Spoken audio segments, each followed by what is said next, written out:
नमस्ते साथियों, आप लोगों को जो है एग्जाम जो है 19 दिसंबर को क्लास 9th का जो है साइंस का परीक्षा होने जा रहा है। उसका इस वीडियो में ऑब्जेक्टिव प्रश्न तथा सब्जेक्टिव प्रश्न दोनों का दोनों करवाने वाला हूं। जैसा कि देख सकते हैं क्लास 9th का क्वार्टरली एग्जामिनेशन दिसंबर में होगा। त्रिमासिक परीक्षा साइंस का विज्ञान का उसका आप लोग को जो है 100% प्रश्न से लड़ेंगे, याद रखिएगा साथियों। विषय कोड आपका 112 रहने वाला। बताएंगे आज हिंदी का संस्कृत का पेपर कैसा रहा। जैसे कि आप देख सकते हैं साइंस का भी मैं आप लोग को जो objective subjective person objective plus subjective person में करवाऊंगा। तो सबके सब बच्चे चैनल को सब्सक्राइब कर लीजिएगा। इसका सब्जेक्टिव क्वेश्चन चाहिए आप लोग को तो चैनल को सब्सक्राइब कर लेना, और इसी चैनल पे सब्जेक्टिव क्वेश्चन डाला हुआ है, जाकर देख लेना सबके सब बच्चे, ठीक है। सब्जेक्टिव ऑब्जेक्टिव दोनों पर्सन आप लोग इसी चैनल पे लाएंगे, तो चैनल को सब्सक्राइब करके 100 प्लस इस वीडियो पे आप लोग को लाइक हो जाना चाहिए बच्चों जी। 100 प्लस आप लोग लाइक कर दीजिएगा, ठीक है सबके सब बच्चे। और चैनल को जल्दी से सब्सक्राइब करना। और क्लास 10th की आप लोग तैयारी करना चाहते हो तो जुड़ जाना। जर्मनी से आप लोग का जो है न्यू बैच आएगा, उसमें आप लोग को फ्री में पढ़ाऊंगा। आइए हम लोग क्या करते हैं, ऑब्जेक्टिव प्रश्न को देखते हैं, शुरू करते हैं।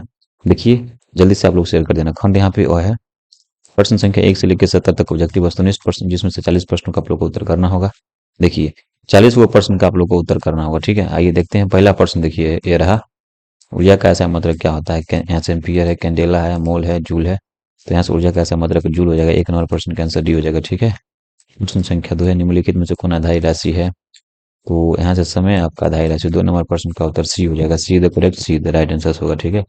प्रश्न संख्या 3 है, 1 मीटर बराबर होता है 10 के पावर -3 किलोमीटर के बराबर। आंसर नंबर इसका आप लोग यहाँ से बी होगा। Be the correct, be the right answer. प्रश्न संख्या 4 है, निम्नलिखित में से अदिश राशि कौन सा है।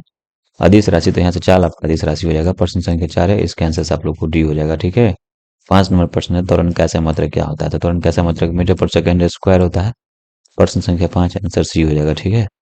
6 नंबर प्रश्न देखिए, वेग विस्थापन तथा समय में क्या संबंध है।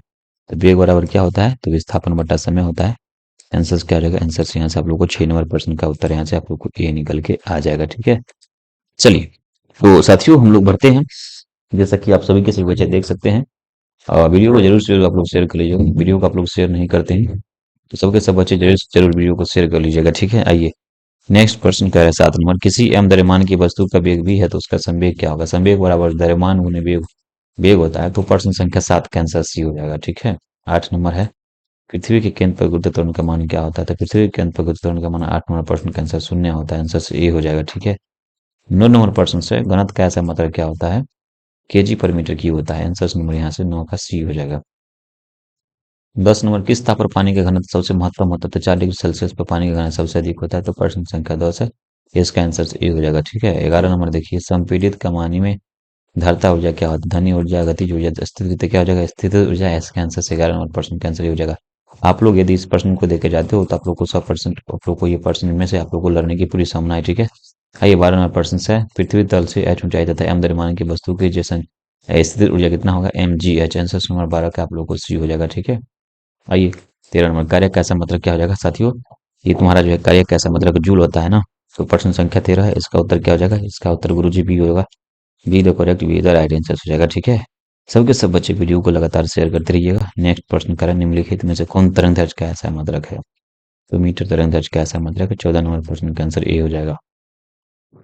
प्रश्न संख्या 15, ध्वनि तरंग गमन करती है सिर्फ ठोस में, सिर्फ तरल में, सिर्फ गैस में, इनमें से सभी में करती है। आंसर इसका डी होगा। 16 नंबर, दो कर्मित संपादित के बीच की दूरी क्या होती है, लेमडा होती है।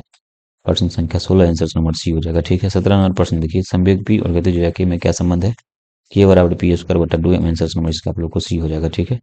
आइए 18 नंबर प्रश्न, किसी वस्तु का जो है घनत्व बराबर क्या होता है, द्रव्यमान बटा आयतन होता है। आंसर नंबर इसका क्या होगा, इसका आंसर आप लोग को बी हो जाएगा। 19 नंबर प्रश्न है, निम्नलिखित में से किसका जो है वायुमंडलीय सामान्य दाब है। तो यहाँ से पारे का 76 सेंटीमीटर। आंसर नंबर यहाँ से 19 का सी हो जाएगा। 20 नंबर प्रश्न देखिए, निम्नलिखित में से किसमें जो है जरूरत सबसे अधिक होता है। तो भारी वस्तु में जरूरत सबसे अधिक होता है। तो आंसर क्या रहेगा, इसका आप लोग को बी हो जाएगा, ठीक है। 21 नंबर, जो है रॉकेट किसके सिद्धांत पर कार्य करता है। तो साथियों यहाँ से ऊर्जा संरक्षण का सिद्धांत। आंसर नंबर तुम्हारा क्या हो जाएगा, 21 नंबर प्रश्न का उत्तर ए हो जाएगा, ठीक है। 22 नंबर है, रस्सी कसी में जीतने वाली टीम द्वारा क्या कार्य क्या धनात्मक होता है। तो आंसर तुम्हारा क्या हो जाएगा, इसका आंसर सब लोग को भी होगा। प्रश्न संख्या 23, निम्नलिखित में से किसमें गमन हेतु माध्यम का जरूरत नहीं होती है। प्रकाश संश्लेषण के लिए माध्यम का जरूरत नहीं होती है। आंसर क्या होगा, इसका बी हो जाएगा, ठीक है। 24 नंबर है, स्पष्ट प्रतिध्वनि सुनने के लिए मूल ध्वनि तथा परावर्तित ध्वनि के बीच के समय अंतराल कितना होता है, 0.1 सेकंड। आंसर नंबर तुम्हारा डी हो जाएगा, ठीक है। नेक्स्ट प्रश्न, निम्नलिखित में से किस तरंग का उपयोग धातु के भारी चट्टान जो है दरारों को जो है बनाने में पता लगाने में क्या जाता है, तो पराश्रव्य तरंग। आंसर नंबर तुम्हारा ए हो जाएगा, A the correct, A the right answer होगा। ठीक है, आइए देखते हैं 26 नंबर प्रश्न। किसी गतिशील पिंड का वेग आधा करने पर उसका समय क्या हो जाता है, वो भी आधा हो जाता है। तो प्रश्न संख्या 26 है, आंसर इसका आप लोग को यहाँ से ए निकल के आ रहा है। ठीक है, नेक्स्ट प्रश्न क्या है 27 नंबर। देखिए ध्यान से, आप लोग वीडियो को शेयर करके चैनल को सब्सक्राइब करके बेल आइकन को ऑन कर लेना। चैनल को सब्सक्राइब कर ही लेना और बेल आइकन को ऑन कर लेना, ताकि जब भी वीडियो डालूंगा नोटिफिकेशन सबसे पहले वीडियो आप तक पहुंचेगा। ठीक है, किसी ठोस पदार्थ का सीधे वाष्प में परिवर्तन क्या कहलाता है, ऊर्ध्वपातन कहलाता है। आंसर डी हो जाएगा। हरिया क्या है, मिश्रण है, तत्व है, यौगिक है, यहाँ से उपधातु है, तो यहाँ से यौगिक हो जाएगा। आंसर इसका आप लोग को भी होगा। ठीक है, देखिए यहाँ से 29 नंबर प्रश्न है, निम्नलिखित में से कौन रासायनिक परिवर्तन है। जल का यहाँ से जो है जलाना, कोयले का जलाना, तो कोयले का जलाना तुम्हारा रासायनिक परिवर्तन। आंसर नंबर तो सी हो जाएगा। निम्नलिखित में से कौन तत्व नहीं है, ब्रोमीन है, जस्ता, नाइट्रोजन, कागज, तो कागज तत्व नहीं होगा। 30 नंबर प्रश्न है, इसका आंसर आप लोग को सी निकल के आ रहा है। See the correct, see the right answer हो जाएगा। ठीक है, तो चलिए हम लोग फिर बढ़ते हैं नेक्स्ट प्रश्न की तरफ। देखिए अगला प्रश्न क्या है, वह प्रक्रिया जिसमें इत्र की गंध वायु के चारों ओर फैल जाती है क्या कहलाती है, तो विसरण कहलाती है। तो 31 नंबर प्रश्न है, इसका सही उत्तर भी हो जाएगा। प्रश्न संख्या 32, निम्नलिखित में से किस विधि द्वारा जल का पूर्व को शुद्ध रूप में प्राप्त किया जा सकता है, तो ऊर्ध्वपातन द्वारा। आंसर नंबर इसका भी आप लोग को डी हो जाएगा। ठीक है, आइए नेक्स्ट प्रश्न देखते हैं 33 नंबर। शुष्क बर्फ क्या है, तो CO2 कार्बन मोनोऑक्साइड, NH3 है, CH3 COOH है, ठोस CO2। आंसर नंबर इसका आप लोग को डी हो जाएगा। ठीक है, D the correct, D the right answer होगा। 34 नंबर प्रश्न है, किसी पदार्थ के इकाई आयतन के द्रव्यमान को क्या कहते हैं, तो तुम्हारा एक घनत्व क्या बोलते हैं, उसको हम लोग घनत्व बोलते हैं। तो प्रश्न संख्या 34 है, और 34 नंबर प्रश्न का उत्तर जो हो जाएगा ना, वो आपका यहाँ से आंसर नंबर ए हो जाएगा।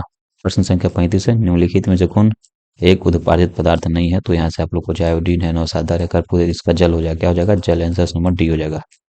नेक्स्ट प्रश्न, सोडियम का लैटिन नाम क्या है, तो नेट्रियम। आंसर नंबर इसका जो है सी हो जाएगा। उसका देखिए, निश्चित अनुपात के नियम का प्रतिपादन किसने किया था, तो ये परास्ट साहब ने किया था। आंसर नंबर इसका आप लोग को भी होगा, be the correct, be the right answer हो जाएंगे। ठीक है, आइए बढ़ते हैं, देखते हैं नेक्स्ट प्रश्न को। देखते हैं अगला प्रश्न क्या कहता है, कैल्शियम फॉस्फोरस का सही सूत्र क्या होगा, CH3PO4 का whole to H2। Answer number इसका भी होगा। 39 नंबर, निम्नलिखित में से कोबाल्ट का सही संकेत क्या होगा, सी ऊपर का, सी छोटा होगा। आंसर नंबर डी हो जाएगा। अगला 40 नंबर, Fe2SO4 में Fe की संयोजकता कितना होता है, तो प्लस का 3 होता है। आंसर नंबर इसका आप लोग को भी होगा। कैंसर के इलाज में निम्नलिखित में से प्रयुक्त करने वाला समस्थानिक कौन सा है, तो कार्बन मोनोऑक्साइड है, cobalt site. Answer number B. निम्नलिखित में से कौन त्रिबंधक है, नाइट्रोजन त्रिबंधक है। एक मोल में कार्बन की परमाणु संख्या कितना होता है, 6.022 × 10 के पावर। तो इस SO2 के कितने द्रव्यमान में जो है अणु होते हैं, 64 ग्राम। आंसर नंबर 44 का ये हो जाएगा। तो मेरे बच्चों जी, अब यहाँ पे देखिए 44 प्रश्न में से आपको जो 40 प्रश्न बनाना है, तो ये सब में आप लोग को 40 प्रश्न में आप लोग को जो है प्रैक्टिस करवा दिया हूँ। आप लोग को इसके बाद में आप लोग को ओरिजिनल पेपर दे दूंगा, सब के सब बच्चे उसको देख के चलिएगा। ठीक है, ओरिजिनल पेपर को सारा का सारा बच्चा चैनल को सब्सक्राइब कर लेना। जय हिंद, जय भारत माता की जय।